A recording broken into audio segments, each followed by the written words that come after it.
주시옵소서.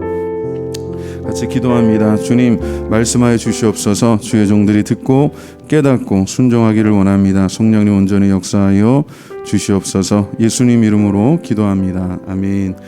우리 성경 말씀 구약 성경 시편 19편의 말씀 같이 옵니다. 우리 1절부터 14절까지 전체를 같이 읽도록 하겠습니다. 합독하겠습니다. 하늘이 하나님의 영광을 선포하고 궁창이 그의 손으로 하신 일을 나타내는도다. 날은 날에게 말하고 밤은 밤에게 지식을 전하니 언어도 없고 말씀도 없으며 들리는 소리도 없으나 그의 소리가 온 땅에 통하고 그의 말씀이 세상 끝까지 이르도다. 하나님이 해를 위하여 하늘의 장막을 베푸셨도다.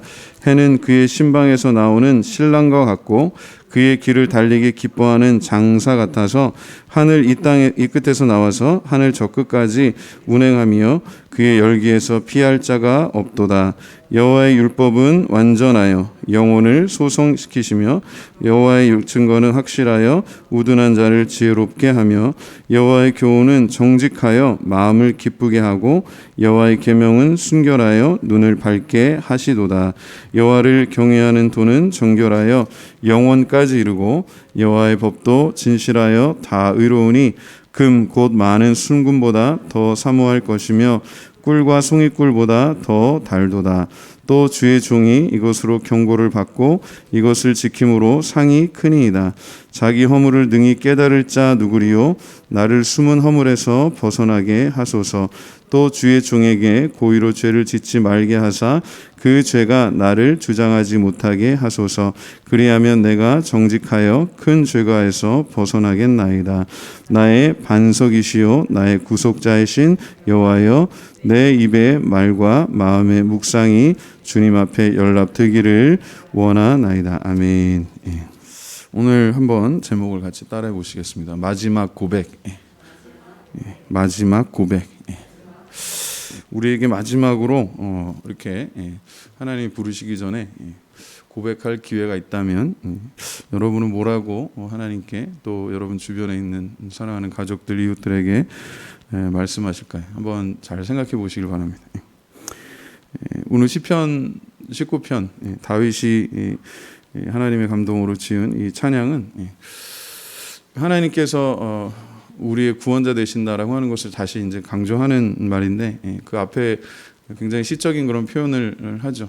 천지 만물이 하나님의 창조하신 것을 증거하고 하나님이 우리 가운데 계시다라고 하는 것을 보여주는데, 그 천지 창조의 하나님의 그 창조 질서도 참 아름답지만 두 번째로 강조하는 게 하나님의 말씀을 통해서 우리가 새로워지고 우리의 영혼이 강건해지고 우리의 삶이 풍요로워진다라고 하는 것을 고백합니다. 그리고 세 번째로 그 모든 것 창조하시고 하나님의 말씀으로 계시하시고, 특별히 이제 구약 시대 성도들과는 또 다르게 하나님께서 우리에게 주신 특별한 은혜는 예수 그리스도를 통해서 우리에게 구원의 은혜를 주셨다라고 하는 거죠. 예수의 피로 거룩해지고 영원히 구원받고 변화받고 하나님의 자녀로 살아가는 그 은혜를 누리게 된 줄로 믿습니다. 그래서 시편 기자의 맨 마지막 고백은 그래요. 우리 입술의 모든 말, 그리고 우리 마음에 묵상하는 것, 생각하는 것이 우리가 말과 생각이 다 하나님 기뻐 받으시는 그런 고백 되기를 원합니다라고 하는 거죠. 그게 저와 여러분의 하나님 기뻐 받으시는 그런 마지막 고백이 되었으면 하는 바람에서 마지막 고백이라고 이렇게 제목을 지어봤습니다. 천주교에서 존경받는, 또 사회에서 어떻게 보면 어른으로 이렇게 존경받으시던 정진석 추기경이시죠. 천주교의 어른이신데 오늘 이제 돌아가셨다고 그래요. 천주교에서는 이제 선종이라고 하는데 오랜 시간 동안 참 좋은 일을 많이 하셨죠. 제가 보기에는 그런 어른이시고, 그런데 그분이 마지막으로 돌아가실 때 남긴 말이 평화를 빕니다라고 이렇게 하셨다 그래. 그리고 또 여러분 아마 잘 아시는, 들어보셨을 그 불교계의 아주 큰 어른이었죠. 성철 스님 돌아가시기 전에 제가 기억하기로는 산은 산이요 물은 물이요 그러셨다 그랬어요. 그래서 근데 그거를 이해하려면 불교의 어떤 그 바탕을 좀 이해하실 필요가 있는데, 불교에서 이야기하는 깨달음은 사실 우리가 이렇게 눈으로 보는 것들이 있잖아요. 이게 그리스 철학하고 상당히 비슷한데, 제가 신학 공부하면서 대학원에서 일본의 아주 그 선불교, 일본 선불교의 어떻게 보면 굉장히 존경받는 그런 스님이 일본 스님인데 그분이 그 선불교를 뭐 미국을 포함해서 이 서구 유럽 이런 곳에 이제 그 불교를 전파하기 위해서 뭐 책을 많이 쓰셨어요. 그 영어로 번역된 걸 제가 이제 그 읽고 그걸 나름대로 이제 비평적으로 이제 이렇게 공부하는 시간을 가졌었는데 그 불교 중에서 특히 참선하는 그 선불교의 핵심은 뭐냐면 내가 중심이에요. 내가 중심이고 내가 보기 따라 이게 다른 거예요. 이거는 실제로 꽃이 아닐 수가 있어요. 나무가 아닐 수가 있어요. 우리가 보는 거, 우리 뭐 몸도 그렇고 불교에서 적어도 그 선불교에서 이야기하는 거 제가 이해한 바로는 그래요. 우리 눈에 보이는 게 전부는 아니라는 거예요. 이 모든 것들은 언제나 변할 수 있고 실제가 아니고 제일 중요한 건 이제 그 어떻게 보면 뭐 자기 자신을 깨닫는 거죠. 그래서 어떻게 보면 불교는 구원이라기보다는 스스로를 깨닫는 것, 거기에 굉장히 중점을 둡니다. 그리고 선한 일을 행하고 뭐 그런 것들을 통해서 뭐 소위 말하는 108번뇌, 인간의 욕심, 뭐 그런 어떤 죄의 근본적인 원인이 되는 것들을 다 이렇게 끊어내는 것, 그런 것들에 대해서 굉장히 강조를 많이 해요. 그러다 보니까 산이 아니에요. 물이 아니에요. 무슨 말씀인지 아시죠? 불교의 핵심은 내가 지금 눈으로 보는 것들은 허상이고 진짜는 따로 있다라고 하는 거예요. 그래서 영화 매트릭스라고 하는 영화를 혹시 보신 분들은 알겠지만 거기 굉장히 그런 사상들이 제가 볼 때는 많이 녹아 있어요. 겉으로 보이는 것과 실제 그 뒤의 세계. 어떻게 보면 성경적으로도 어느 정도는 그게 있어요. 영적인 세계도 있고 또 이렇게 보이는 물리적인 세계도 있습니다만은 그리스 철학이나 선불교하고 기독교가 가장 다른 점은 뭐냐면 하나님께서 창조하시고 하나님께서 구원하신 것이 실제이고 완전하다라고 하는 거예요. 비록 우리가 죄 때문에 어떻게 보면 인간이 타락했기 때문에 자연 환경이 파괴가 됩니다. 창세기 3장을 잘 읽어보시면 하나님께서 아담과 하와를 비록 에덴 동산에서 쫓아내시긴 했지만 그 창세기 3장을 잘 읽어보시면 하나님께서 인간을 저주하시지 않았어요. 하나님께서 가장 사랑하셔서 하나님의 형상대로 지으신 남자와 여자, 우리 인간을 위해서 대신해서 어떻게 보면 땅이 저주를 받습니다. 그래서 남자는 땀을 흘려가면서 평생 땀을 흘려가면서 일을 하고 그 땅에 이제 엉겅퀴 가시가 나는 거, 그게 이제 땅이 저주를 받아서 그렇고, 그다음에 창조 질서에 어떤 변형이 오는 거죠. 뭐 타락이라고까지 이렇게 표현할 수도 있겠습니다. 어쨌든 인간의 죄 때문에 이 창조된 피조물들이 오히려 저주를 받고 모든 피조물의 세계가 고난 가운데 있어요. 그래서 예수 그리스도께서 오셔서 그 피를 흘리셔서 구원하시고, 그리고 예수님이 다시 오셔서 그 구원을 완전하게 완성하실 때까지 이 모든 세상이 어찌 보면 고통받고 있어요. 지금 북극에 얼음이 녹지요. 남극에도 지금 얼음이 녹아가지고 여러분은 북극에는 북극곰이 살고요, 남극에는 펭귄이 살아요. 근데 언젠가 우리 그런 날이 오지 않길 바라는데 북극곰과 남극에 사는 펭귄이, 애들 우리 꼬맹이들 보는 만화 영화 그 뽀로로에 보면 북극곰하고 펭귄하고 아주 친하게 지내는데 그 현실 세계에서는 그게 불가능한 거예요. 북극곰은 북극에 살고 펭귄들은 남극에 살아요. 대체로. 그런데 지금 그게 자칫하면 현실이 되게 생겼어요. 왜? 빙하가 점점 녹아가지고 수만 년 수십만 년 얼어있던 그 빙하들이 녹아가지고, 그리고 그게 다시 녹고 얼고 하는 게 이제 반복이 돼야 되는데 이제 그 녹은 만큼 얼질 않는 거예요. 그러다 보니까 자연환경이 점점 파괴되고, 오늘 제가 신문을 읽다 보니까 북극곰들이 먹을 게 없어가지고 계속 남하를 한답니다. 그 환경이 이제 변화되니까 남하를 하다 보니까 어떤 현상이 나타나냐? 캐나다 같은 경우에 굉장히 이렇게 북반구 쪽에 좀 추운 지역에 있는데 그 북극에 살던 곰들이 점점 내려와서 이제 캐나다 숲쪽까지 이렇게 와가지고 캐나다 지역에 사는 숲속에 사는 또 그 곰이 있어요. 갈색 곰이 있는데 그 그리즐리라고 하는 곰이 있는데 그 곰들하고 이렇게 만나서 그 교배종이 생긴다는 거예요. 생긴 거는 북극곰 같이 생겼는데 발이 이렇게 갈색 털이 생겼어요. 진짜 깜짝 놀랐어요. 지금 그게 우리의 현실이 되고 있어요. 인간의 죄 때문에. 지금 후쿠시마 원전 그 오염수 방류하는 것도 우리 입장에서 굉장히 심각한 문제죠. 그나마 뭐 다행인 거는 그 바다가 이렇게 정화하는 그런 능력이 있고 뭐 여러 과학자들이 또 뭐 이런저런 정보를 이야기합니다만 그래도 불안한 거예요. 인간이 타락하고 하나님 떠나서 자기중심적인 바벨탑 같은 그런 죄의 문화를 계속해서 쌓아오기 때문에 나타나는 현상입니다.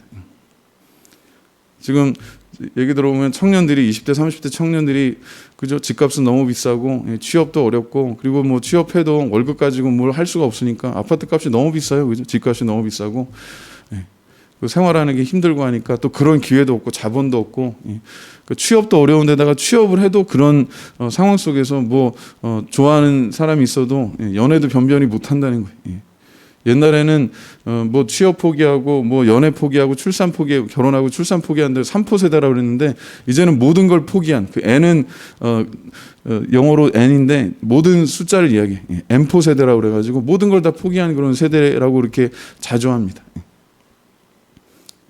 그러니까 지금 그 월세 전세 살다가 그걸로 지금 뭐 어떻게 살 수가 없으니까 뭐 보증금 빼가지고 지금 뭘 한다 그래요. 가상화폐 이런 데 투자해가지고 뭐 묻지마 투자해가지고 굉장히 위험한 그런 상황 속에 있다라고 이야기를 많이 들어요. 근데 그 뿌리를 뒤집어서 이렇게 보면 왜 우리 사회가 이렇게 됐을까? 그러면서 이제 20대, 30대하고 또 50대, 60대 그 이상 어떻게 보면 40, 50대도 포함되겠는데 제가 볼 때는 이제 기성세대, 자녀 세대와 부모 세대 또 기성세대 이렇게 어떻게 보면 젊은 세대와 조금 나이 든 기성세대와의 그런 갈등들이 생기는 거예요. 원망하고 불평하는 거예요. 쉽게 말해서 아버지 어머니 세대가 그런 틀을 만들어 놔서 그런 거죠. 부모 세대는 어쨌든 조금 뭐 노력하고 월급 아껴가지고 모아가지고 막 그죠, 단칸방에서 시작해가지고 어떻게 해가지고 그렇게 해서 집이라도 하나 살 수 있었는데 지금 20대 30대는 그럴 수가 없다는 거예요. 워낙에 또 그렇게 됐죠, 지금 상황적으로 보면. 근데 그걸 모든 것의 이유라고 하면 그거는 참 불행한 거라고 저는 생각해요. 그것보다 더 본질적인 문제는 우리 사회가 너무 존재에 대해서, 우리 자신에 대해서 생각하고 그리고 특히 공동체의 그런 가치에 대해서 생각하는, 예전에는 어떻게 보면 가지고 있었던 그런 가치관들이 무너지면서 기존의 전통 문화 이런 것들 무너지면서 새로운 것들이 뭔가 그걸 대체하는 것들이 들어와야 되는데, 성숙해야 되는데 그런 기간이 없었던 거예요. 그러니까는 옛날에 어떤 그래도 사회를 이렇게 지탱하고 있던 체계가 무너지고 나서 새로운 것들을 이렇게 지탱할 그런 체계가 만들어져야 되는데 그런 게 없이 지금 하다 보니까 너무 물질 만능주의 그리고 너무 개인주의 그런 문화 속에 있다는 거죠. 근데 그게 새로운 게 아니에요, 사실은. 죄인들의 문화가 그렇습니다. 자기중심적이고 이기적이고 아주 잔인할 정도로 남을 희생시켜가면서 자기가 원하는 것을 이루는 것, 그게 죄인들의 문화예요. 제가 아까 앞에 두 종교 그죠, 종단의 어른들의 말씀을 드렸는데 정진석 추기경께서 돌아가시면서 평화를 빕니다라고 얘기하셨고, 성철 스님 돌아가실 때 산은 산이요 물은 물이다라고 이렇게 말씀하셨다 그러는데, 그게 그 신앙의 본질을 보여주는 거예요. 기독교는 적어도 개신교의 성도들은 마지막에 우리가 고백할 수 있다면, 물론 평화를 빕니다도 중요하겠죠. 그러나 그 평화의 왕 되시는 예수 그리스도를 우리가 의지하지 않으면, 기억하지 않으면 소용없습니다. 산은 산이요 물은 물이요. 수십 년 동안 정말 수행을 하고 그리고 나름 또 좋은 일을 많이 하시고, 그분은 굉장히 그 성철 스님은 굉장히 그 청년 결백하신 그런 분으로 유명해요. 제가 아는 목사님이 그 밑에서 불교 대학 전국 대학생 연합 회장을 하셨던 분이 나중에 미국 가서 불교 전하러 오셨다가 예수 믿고 구원받아서 은혜 받은 분이 있어요. 그 목사님이 박동서 목사님이라고, 지금도 이제 미국에서 또 귀한 사역 하시는데, 그분이 종종 그런 말씀을 해주셨어요. 성철 스님 카리스마가 보통이 아니었대. 그 앞에 한번 가려면 일반인들 거기 이렇게 성철 스님 한번 뵈려면 그냥 못 간대. 여기 3,000배인가 뭐 그거 하고 3,000배인가 뭐 하고 그러고 가면 완전히 파김치가 된다면, 사람이 도저히 일어날 수 없어 그냥 줄줄줄 끌고 간대.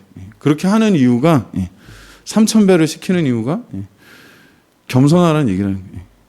야, 근데 이 목사님은 그 성철 스님의 특별한 사랑을 받아가지고 그거 면제받아서 그 성철 스님 이렇게 뵙기도 했다고 그래. 어쨌든 대단한 카리스마를 갖고 있었고 나름 또 그 불교계에서는 영향력 있는 분이었지만 제가 볼 때는 그분도 구원받은 건 아니에요. 마지막에 돌아가실 때 깨달은 게 그거예요. 산이 산이었구나. 물은 물이었구나. 우리는 처음부터 알고 있어요. 하나님이 지으신 것. 기독교의 신앙은 하나님이 계신 것과 하나님이 모든 것들을 창조하시고 그리고 비록 죄 때문에 우리가 타락했지만 그러한 하나님께서 우리를 구원하신다라고 하는 그 은혜의 바탕을 두고 있어요. 그게 기독교 신앙의 가장 중요한 거예요. 구원이라고 이야기했을 때 무엇으로부터의 구원이냐라고 하는 것을 분명하게 알아야 돼요. 죄로부터의 구원이고 하나님의 진노와 심판으로부터의 구원이고 영원한 형벌로부터의 구원이 예수 그리스도의 보혈에 있는 줄로 믿습니다.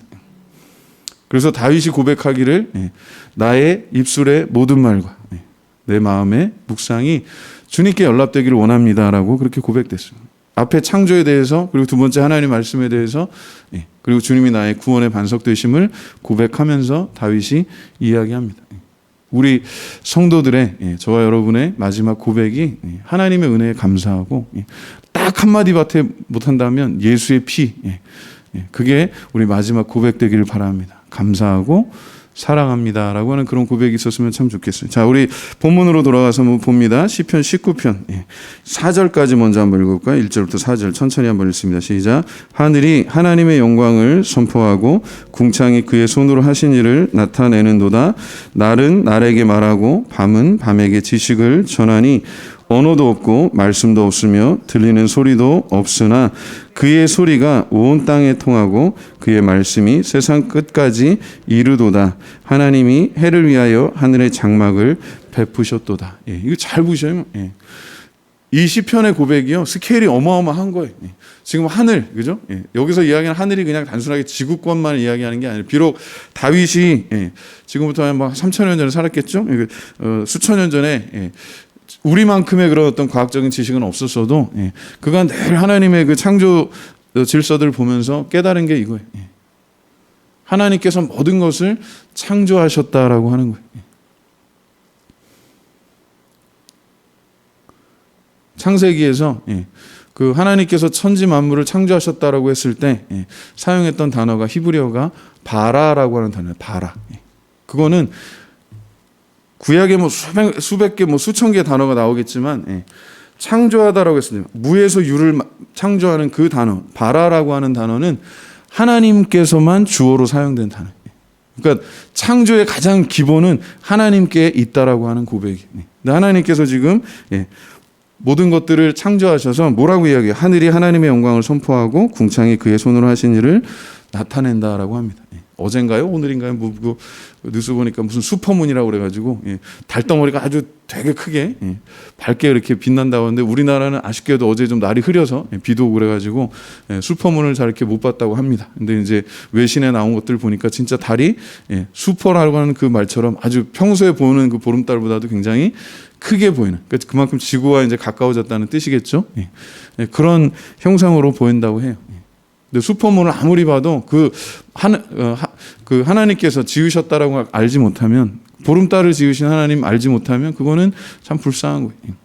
근데 다윗이 고백하기를 뭐라고 해요? 하늘이 하나님께서 지으신 모든 것들이 하나님의 영광을 선포하고 있다라고 이야기합니다. 2절은 날은 날에게, 낮 시간을 얘기해요. 낮은 낮에게, 그런 뜻입니다. 낮은 낮에게, 밤은 밤에게. 하나님이 하신 위대한 일을 고백한다는 거예요. 제일 중요한 게 하나님께서 하셨다라고 하는 걸 지금 계속 이야기하죠. 그리고 이제 언어도 없고 말씀도 없고 들리는 자연의 어떤 그런 것들을 보자면 인간의 언어나 이런 것도 없지만, 그러나 하나님께서 지으시고 하나님께서 지금까지 만들어 오신 것들에 대해서 우리가 알 수가 있어요. 얼마 전에 미국에서 그 나사라고 그러죠. 미 우주 항공 그 연구하는 연구소에서 화성에다가 지금 그 탐사선을 보냈죠. 그리고 최초로 그 화성에 이렇게 찍은 사진들, 그리고 심지어는 동영상, 그죠? 화성에도 지금 어느 정도의 그 대기가 형성돼 있고 뭐 바람 소리 같은 게 이렇게 들리는 것을 동영상으로 이렇게 촬영해 가지고 지구로 전송한 걸 저희가 봤죠. 그리고 거기서 또 얼마 전에 실험한다고 그래 가지고 뭐 헬리콥터 같은 거 이렇게 조그만 걸 만들어 가지고 이렇게 그게 이렇게 성공적으로 이렇게 뭐 이륙을 했다고, 이착륙을 성공적으로 했다고 합니다. 실험을 위해서. 그렇게 했다고 하는데, 잘 생각해보세요. 하나님께서 지금 천지 만물을 지으시고 모든 것들을 완성하신 그 이후 수천 년이 지나서 우리가 지금 이제 겨우 깨닫는 게 화성까지 간 거예요. 화성까지 가가지고 사람이 간 것도 아니고, 물론 뭐 거기까지 이제 사람을 보내려고 지금 연구한다고 합니다만은, 그만큼 하나님의 창조하신 것들이 위대하다라고 해서 알 수가 있는 거죠. 어쨌든 다윗이 오늘 이야기하는 걸 보면 하나님께서 지으신 모든 것들이 하나님의 영광을 드러내고 있다라고 하는 거예요. 그 중에서 가장 하나님의 영광을 잘 드러내는 게 바로 인간이에요. 잘 드러내야 마땅한 게 인간인데 그렇게 하지 못하는 게 죄 때문에 그래요. 하나님의 영상이 깨져서 조각이 나고 부서져서, 그러나 그 하나님과 친밀하고자 하는 본능은 남아 있어서 하나님 대신에 다른 것들을 섬기는 우상 숭배의 문화가, 죄의 문화가 지금까지 내려오고 있는 거죠. 근데 다윗이 고백합니다. 자, 4절에 보면 태양을 이야기해요. 태양이 두 가지 비유를 하는데, 새 신랑을 아시죠?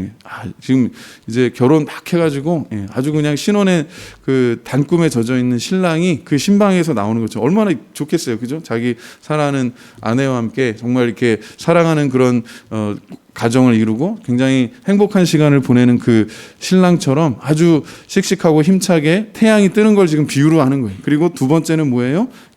달리기에서 제일 잘 달리는, 그 달리기만 했다 하면 그냥 항상 1등하는 우승자 있죠. 챔피언. 그냥 모든 운동에서 제일 잘하는 사람, 그냥 뭐 뛰든지 뭐 던지든지 하면 항상 1등하는 사람이 그 자기가 제일 잘하는 경기에서 즐겁게 경기에 임하는 모습. 여기 표현된 게 그렇게 됐죠. 그 용사라고, 장사라고 표현되죠. 장사. 이게 장사, 뭘 파는 장사가 아니라 힘센 사람 이야기하는 거예요. 아주 천하장사 같은 그 사람을 이야기합니다. 특히 여기 본문에서는 자기에게 정해진 달리기 코스를 잘 달리는 그 챔피언을 이야기해요. 근데 태양이 동에서 떠서 서에 이렇게 질 때까지 그 궤도가 있잖아요. 그거를 시적으로 이렇게 표현한 겁니다. 마치 신랑이 자기 그 신혼의 집에서 나오는 것처럼, 그렇게 기쁘게 나오는 것처럼, 그리고 달리기를 잘하는 사람이, 달리기 선수가, 챔피언이 자기 코스를 달리는 것처럼 하나님께서 주신 태양이 늘 일정하게 그렇게 지구 주변을 이렇게, 그 당시에는 그런 어떤 시적인 표현입니다. 지구가 물론 태양을 도는 거지만, 태양 주변을 도는 거지만 그렇게 표현을 했어요. 근데 이게 뭐랑 조금 비슷하냐면, 그리스 로마 신화에 보면 태양의 신을 아폴로라고 해요. 태양을 하나의 어떤 신격화해가지고, 그 그리스 신화에서는 이렇게 표현합니다. 아폴로라고 하는 태양의 신이 해가 뜰 때 그 불로 된 마차를 이렇게 탁 타고서, 그 나름 멋있는 표현이긴 해요. 불마차를 타고서 아폴로가 쫙 이렇게 동쪽에서 나타나서 서쪽으로 가는 그 하루 일과를 그렇게 한다고 표현했어요. 굉장히 멋있는 표현이긴 하지만 그거는 아주 인간적인 표현이에요. 다윗의 고백이 훨씬 더 시적일 뿐만 아니라 신학적으로 또 성경적으로 사실에 부합합니다. 하나님께서 창조하신 태양, 태양을 신격화하는 게 인간의 문화라면 그 태양을 보고 지으신 하나님을 찬양하는 게 기독교의 문화예요. 여러분, 슈퍼문 아니라 뭐가 떠도 그 지으신 하나님을 기억하고 찬양하는 그런 은혜가 있기를 주님의 이름으로 축원합니다. 그리고 그거 못 받더라도 여러분 늘 거울을 보시면서 하나님의 형상대로 지으시고 하나님의 아들의 피값으로 사시고 그의 성령으로 인치시고 인도하시는 하나님의 생명책에 그 이름을 기록해 주신 그 하나님을 기억하고 정말 신묘막측하게, 야, 어떻게 이렇게 생겼을까, 뭐 낙심하지 마시고 그게 좋은 뜻으로, 야, 정말 하나님께서 나를 기가 막히게 만드셨구나. 너무 이렇게 강남에서 의사 선생님이 똑같이 만든 것처럼 그거 부러워하지 마시고, 여기 째고 저기 째고 뭐 요거 땡기고 저거 해가지고, 그죠? 요즘 보니까 그 제가 잘을 몰랐는데 얘기 들어보니까 이제 그 뭐 주름 같은 거 없애는 거 있잖아요. 그게 굉장히 무서운 그런 일을 하시고, 뭐 머리 가죽을 벗겨가지고 뭐 뒤로 땡기고 뭐 어딜 꼬매고 뭐 해가지고 그런다 그래요. 그래서 가끔 이렇게 TV를 보면 저분이 웃는 것 같은데 웃는 게 아니고 너무 땡겨가지고 뭐 그럴 수도 있다는 걸 봅니다. 근데 하나님께서 지으신 그대로 이번에 윤여정 씨가 우리나라 배우 여배우 윤여정 씨가 아카데미 여우 조연상이죠. 물론 뭐 주연상도 의미가 있지만 조연상은 우리나라 아시아계에서도 그렇지만 우리나라 배우 중에서는 처음으로 이렇게 받았어요. 근데 저는 그 상을 받았다라고 하는 것도 참 감사하지만 그분이 이렇게 인터뷰하시는 걸 보면서 참 훌륭한 어떤 그 가치관을 가지고 있다라고 이렇게 생각을 했어요. 그 인터뷰를 상을 워낙에 많이 받으니까. 그런데 아카데미상 받을 때도 아주 본인이 할 말을 다 하면서도 또 겸손함을 잃지 않는 그런 모습을 보면서 참 같은 한국인으로서 자랑스럽다라고 이렇게 느꼈어요. 그 윤여정 씨가 들고 있는 오스카상 그 뭐 금으로 도금됐다고 그래요. 그래갖고 뭐 몇백만 원 정도 한다고 하는데 그거 하나 받고 싶어가지고 진짜 평생을 다해서 뭐 그걸 받으려고 하는 건 아니겠지만 열심히 이렇게 연기 생활을 하다 보니까 그 자리까지 오게 됐다는 거예요. 그분이 인터뷰할 때 하는 내용이거든요. 이게 하루아침에 이루어진 게 아니라 내가 지금까지 이렇게 열심히 하다 보니까 또 상황적으로 그래야 됐고 이혼하고 이제 두 아들 키우면서 어떻게 일을 해야 되고 하는 그런 상황이 있다 보니까 뭐 그랬던 것 같아요. 70여 년의 세월이 흘러서 그 자리에 서게 됐다라고 하는 거예요. 그리고 그분이 한 말 중에서 저는 참 뜻깊은 말이 나는 최고가 되는 걸 원하지 않는다는 거예요. 최고. 제일 위에 남들을 다 짓밟고 올라가는 최고가 되는 거 말고 최중. 중간에서 최선을 다하는 저는 그게 참 마음에 와닿았어요. 왜냐하면 저도 그런 거에 공감하거든요. 왜 늘 남들을 짓밟고 올라가서 꼭대기에 딱 한 사람 올라가서 그것도 뭐 영원히 있는 것도 아니에요. 잠깐 또 있는 것 같아 야 하고 있으면 또 누군가 더 뛰어난 사람이 올라와서 짓밟고 그러는 거예요. 그런 식으로 가다 보면 무한 경쟁 시대. 하나님께서 우리를 창조하실 때는 그렇게 무한 경쟁하러 창조하신 게 아니라 뭐라고 창조하셨어요? 생육하고 번성하고 다스릴. 그거는 절대로 혼자 못해요. 협력하고 요즘 뭐 협치라는 말 정치인들이 많이 쓰는데 진짜 협치가요. 그런 거 협력하는 거, 협력해서 같이 통치하는 거. 그게 서로를 막 짓밟는 게 아니라 정말 함께하는 그런 공동체를 만들어가는 게 어떻게 보면 그게 창조의 목적입니다. 그리고 그걸 회복하기 위해서 그 죄로 인해서 파괴된 그 협력, 공동체, 사랑 공동체를 회복하는 게 어떻게 보면 선교적인 명령이 예수 그리스도를 통해서 하나님의 사랑을 깨닫고 하나님 주신 은혜를 회복하는 것. 그래서 이 사랑 공동체를 회복하고 창조의 질서도 회복하는 것 중요합니다. 예수 믿는 사람들 적어도 환경에 대해서 다른 사람보다 더 많은 관심을 가질 필요가 있어요. 아무데나 우리가 막 쓰레기 버리고 아무데나 이렇게 환경을 오염시키는 그런 일들을 해서는 안 돼. 하나님께서 우리를 창조하셨고 우리에게 사명을 맡기셨기 때문에 생육하고 번성하고 다스리라는 그 의미가 이걸 막 부서뜨려가지고 망가뜨려가지고 우리를 위해서 마음대로 하라는 뜻이 절대로 아니. 여러분들 아름다운 정원 있죠? 뭐 저기 아침고요 수목원 같은데 그런 데는 수십 년 동안 그리고 우리나라 거의 최초의 뭐 수목원 중에 하나라고 하는데 그 천리포 있는데 그쪽에 가면 뭐 그 수목원이 있다고 하면서 저는 안 가봤는데 아주 수십 년 동안 그렇게 아름답게 가꾸고 해서 그렇게 형성이 되는 거거든요. 근데 하나님께서 정말 어떻게 보면 뭐 수억 년 동안 우리 지구의 역사 이런 것도 보자면 하나님께서 이렇게 가꿔오신 것들 우리에게 위임하셨는데 우리가 또 이것을 이어서 잘 환경을 만들어갈 정원사의 그런 역할을 해야 되는데 지금 막 환경을 파괴하는 그런 주범이 사실 인간이에요. 우리가 쓰고 이렇게 버리는 마스크가 하루에 지금 어마어마하게 버린다는 거예요. 우리 한국에서만 지금 몇 천만 개를 버려요. 한국에서만 매일. 몇 천만 개를 버리고 이거는 썩지도 않고 어떻게 재활용도 안 되고 그래서 아주 골칫거리입니다. 이걸 그냥 물에다 버리면 이거 물고기들이 먹거나 아니면 그 바다에 있는 해양 생물들이 이걸 먹고 이것 때문에 죽고 오염될 수 있다는 거예요. 근데 그 결과로 우리가 지금 매일 먹는 물 속에도 미세 플라스틱 그런 것들이 들어있고 지난번에 봤던 어느 신문에 보면 그게 진짜인지는 모르겠지만 우리가 거의 일주일인가 한 달에 여러분 신용카드 있죠? 신용카드 플라스틱인 거. 그만큼의 미세 플라스틱을 우리가 매일 먹는 그 일주일인가 아무튼 한 달인가를 그 정도의 양을 먹고 있다는 거예요. 우리도 알지 못하는 사이. 그래서 우리가 회복해야 될 하나님의 창조 질서뿐만 아니라 우리 자신도 자아의 건강한 자아상을 회복할 필요가 있는 거예요. 오늘 다윗이 고백하는 걸 이렇게 잘 보면서 하나님께서 이렇게 아름답게 창조하셨는데 그 다음에 그게 첫 번째 창조에 대해서 이야기하고 두 번째로 하나님의 말씀에 대해서 이야기합니다. 자, 우리 한번 7절부터 그냥 쭉 한번 읽어볼까요? 7절 8절 한번 읽습니다. 시작. 여호와의 율법은 완전하여 영혼을 소성시키며 여호와의 증거는 확실하여 우둔한 자를 지혜롭게 하며 여호와의 교훈은 정직하여 마음을 기쁘게 하고 여호와의 계명은 순결하여 눈을 밝게 하시도다. 아멘. 이어서 하시는 말씀 좀 이따 보겠습니다만은 기본적으로 뭐예요? 첫 번째는 창조에 대해서 말씀했고 그 일반 계시죠. 두 번째는 특별 계시. 예수 특별히 이제 하나님의 말씀을 이야기합니다. 하나님께서 그 말씀을 우리에게 주셨다라고 하는 거죠. 그 말씀을 통해서 우리 영혼이 소성한다는 얘기는 살아난다는 얘기죠. 살아나고 그리고 지혜롭게 되고 뒤에 보면 마음을 기쁘게 하고 눈을 밝게 한다라고 이렇게 됐어요. 50 넘어가니까 요즘 노안으로 힘드신 분들은 하나님의 말씀을 잘 묵상하시면 이거 진짜 농담이 아니에요. 여러분 치매 이런 거 많이들 걱정하시는데요. 보니까 나이 들수록 지금 우리가 이제 100세 시대에 이미 돌입했어요. 지금 이미. 여러분 원하시든 원하시지 않든 여기 지금 앉아 계신 분들은 최소한 100세 정도 사신다고 봐야 돼요. 여러분이 뭐 특별하게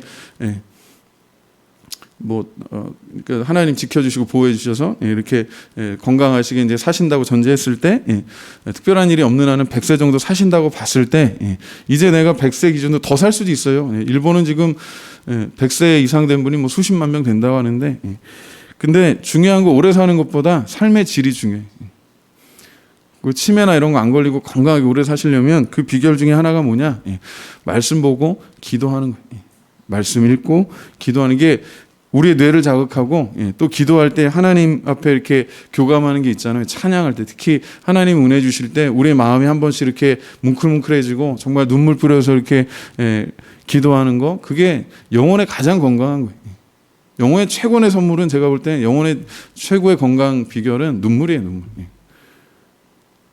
의학적으로 우리가 이게 그냥 뭐 양파나 마늘 같은 것 때문에 매워서 그 눈물 흘리는 거 말고 정말로 하나님 주신 그런 감동 때문에 눈물을 흘릴 때 회개하고 눈물을 흘릴 때 최고의 우리 그 디톡스라고 그러죠. 말 그대로 우리 안에 있는 그 톡스는 독이라는 뜻이고 D라고 하는 거는 그걸 이제 없앤다는 그런 뜻이거든요. 디톡스가 최고의 그 해독이 뭐냐면 하나님 앞에 깨지고 회개하는 거예요.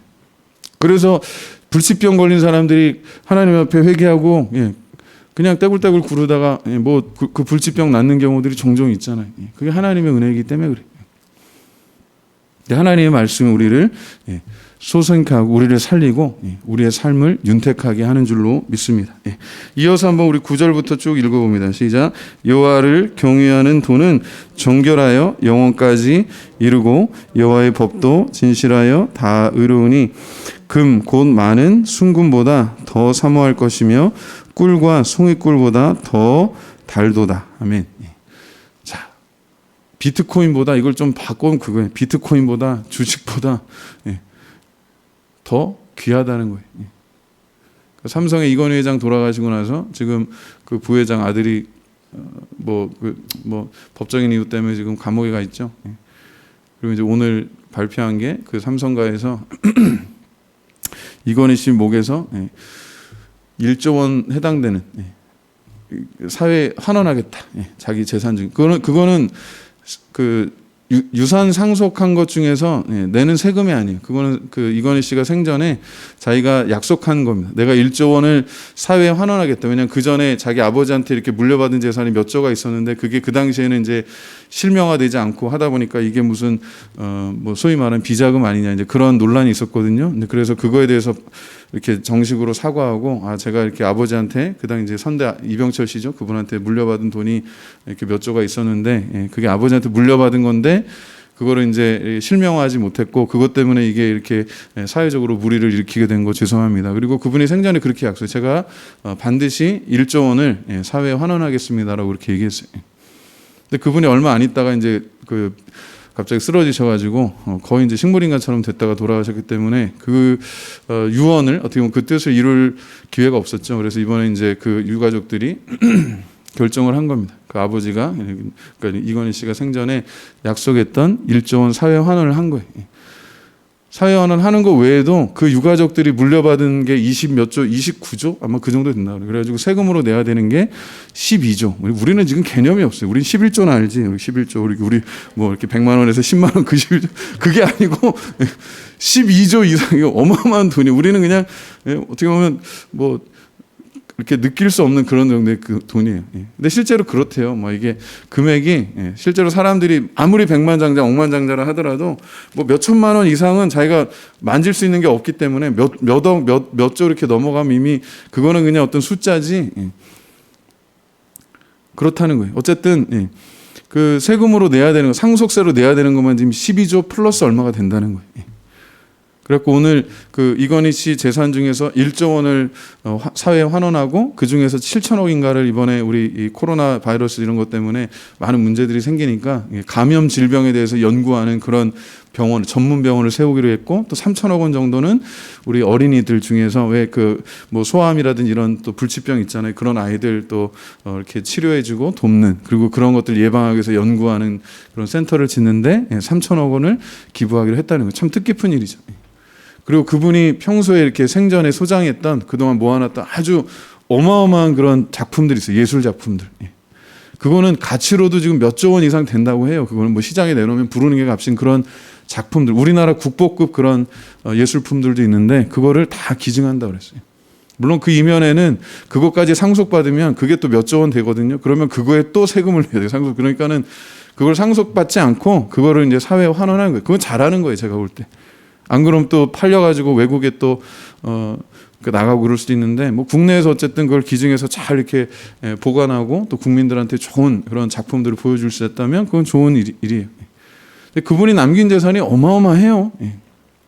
그분 생전에 집이 여러 채가 있는데 항상 매년 나오는 그 보면 뭐 개인 주택 중에서 제일 비싼 거 뭐 거의 뭐 수십억 이상 되는 그런 집이 다 이건희 씨 거였어요. 그리고 그 집안 사람들 집이었어요. 지금은 뭐 어떤지 모르지만 워낙 집값이 올라가지고 그 때문에도 그랬어요. 그리고 그분이 생전에 차를 워낙에 좋아해가지고 자기가 좋아하는 그 차들 아주 최고급 차들을 수십 대를 모아가지고 자기 전용 뭐 이렇게 운전하는 걸 좋아하시는 그런 분이었는데 그래서 뭐 레이스 트랙 같은 게 있다는 얘기도 제가 들었어요. 근데 그 모든 걸 죽으면 못 가져가는 거예요. 그걸로 끝나는 게 아니라 그 재산 뭐 그렇게 모아놨고 뭐 선대에서부터 일어났던 모든 것들이 어떻게 보면 다 그냥 의미가 없는 거예요. 그리고 무엇보다 하나님 앞에 정말 벌거벗은 영혼이 서는 날이 있다라고 하는 것을 우리가 기억해야 돼요. 수조 원의 재산을 갖고 있고 그리고 어떻게 보면 세계 굴지의 그런 기업을 이뤘고 그리고 많은 업적이 있지만 그분은 제가 알기로 그 집안이 그 부인이 아마 독실한 그 원불교 신자로 알고 있어요. 무슨 말을 하고 싶으냐면 그거예요. 하나님 떠난 모든 게 다 참 하찮은 거라는 거예요. 저주라는 거예요. 여러분 아침에 빛나는 햇살 그죠? 아침에 햇살에 이렇게 탁 나뭇잎이 반짝반짝하고 새들이 막 지저귀는 소리가 들리고 막 꽃들이 이렇게 막 이렇게 기지개 켜는 것처럼 그렇게 여러분 우리 권사님들 아침에 오셔가지고 뭐 물도 주고 할 때 그 고양이도 도둑 고양이도 여기 그래도 고양이 그 구박하지 마세요. 우리 고양이 그래도 여기 뒤에 여기 새로 정비해가지고 느티나무 정비해가지고 애들이 갈 데가 없어요. 갑자기 노숙자가 돼가지고 근데 그래서 좀 귀찮아하지 마시고 너무 막 때리지 마시고 물론 똥 누는 건 얄밉지만 그 살아있는 것들을 사랑하는 거. 그리고 하나님의 손길을 볼 수 있다면 그 눈에서 그죠? 그 고양이의 그 불쌍한 눈에서 그래도 하나님이 지으신 창조물이구나 하는 그런 것들을 볼 수 있다면 그리고 여기 오고 가는 사람들의 그 모습에서 하나님의 형상의 그 조각이 죄 때문에 깨지긴 했지만 그래도 조금씩 반짝이는 그 무엇이 있다면 그걸 볼 수 있다면 여러분은 정말 행복한 사람이에요. 무엇보다 예수의 피로 내가 구원받고 하나님 은혜 가운데 살고 있다라고 하는 거. 45초마다 내 심장에서 지금 피가 나가서 온몸을 다 돌고 어떻게 보면 지구를 몇 바퀴 돌 수 있는 만큼의 혈관이 그 길이로 우리 몸에 있는 모든 혈관을 다 편다면 지구를 몇 바퀴 돌 만큼의 그런 길이라고 합니다. 근데 그 수많은 혈관들을 짧은 시간에 45초인가 한 바퀴 도는 거예요. 그걸 매일매일 심장에 하고 있는 우리가 태어나면서 지금까지. 그래서 밤마다 심장이 나를 교훈한다는 그 시편 기자의 고백이요. 이게 뭐예요? 하나님이 나의 생명을 허락하고 계시다라고 하는 거예요. 그 시편 150편의 맨 마지막에 뭐라고 해요? 호흡이 있는 자마다 그죠? 여호와를 찬양하라는 그 고백이요 왜 있을까요? 여러분 잘 생각해보세요. 마지막 숨이 닿는 때가 있어요. 우리가 언젠가 그렇습니다. 그게 좀 개인적으로는 슬플 수도 있고 아쉬울 수도 있겠지만 생각해보세요. 거꾸로 여러분이 영원히 죽지 않고 살아간다. 그게 반드시 행복할 것 같을까요? 저는 사실 그렇지 않다고 생각해요. 김영석 교수님이 그 연세대학교 철학과 명예철학 교수님이죠. 그분이 올해 이제 101세가 만 101세가 되시는데 그분이 참 글을 이렇게 잘 쓰시는데 보면 참 애잔한 게 있어요. 사랑하는 가족들, 그 사모님이 일찍 돌아가셨거든요. 그리고 가족들, 부모님들 일찍 돌아가시고 있는데 가족들도 이제 한 명, 두 명 떠나고 자녀들이 7, 80대 됐고 손자, 손녀들이 지금 그죠? 4, 50대 이상 되고 그러니까 이제 주변에 사랑하는 친구들 다 거의 다 돌아가시고 제자들도 이제는 그렇죠? 많이 없고 혼자 100살, 120살 사는 게 제가 보니까 그렇게 꼭 행복한 것만은 아닌 것 같아요. 적당한 때 하나님께서 부르시는 것도 복이라고 생각을 해요. 그래서 매일매일 여러분 주무실 때 정말 하나님께서 나를 이렇게 생명 주신 것 감사하고 예수의 피로 구원하신 것 감사하고 언제 어디서 주님 부르실지 모르니까 사실 그렇잖아요. 어떤 분은 농사 짓다가 진짜 아이고 하나님 부르시기도 하고 얘기 들어보면 그냥 갑자기 불의한 어떤 생각지도 않았던 그런 사고 때문에 돌아가시기도 해요. 근데 하나님께서 언제 어디서 우리를 부르시든지 간에 우리가 주님의 자녀인 것을 꼭 기억하고 우리가 마지막으로 고백할 수 있다면 예수의 피 하나님께 감사합니다. 이렇게 고백할 수 있기를 주님의 이름으로 축원합니다. 우리 넘어가서 14절 읽고 맺도록 합니다. 자, 14절 같이 한번 읽어봅니다. 시작. 나의 반석이시요 나의 구속자이신 여호와여 내 입의 말과 마음의 묵상이 주님 앞에 연락되기를 원하나이다. 아멘. 정말 마지막 고백. 내가 하나님 앞에 그렇게 고백할 수 있다면 감사합니다. 사랑합니다. 그리고 우리 이웃들에게 좀 이야기할 수 있다면 그런 부분도 있죠.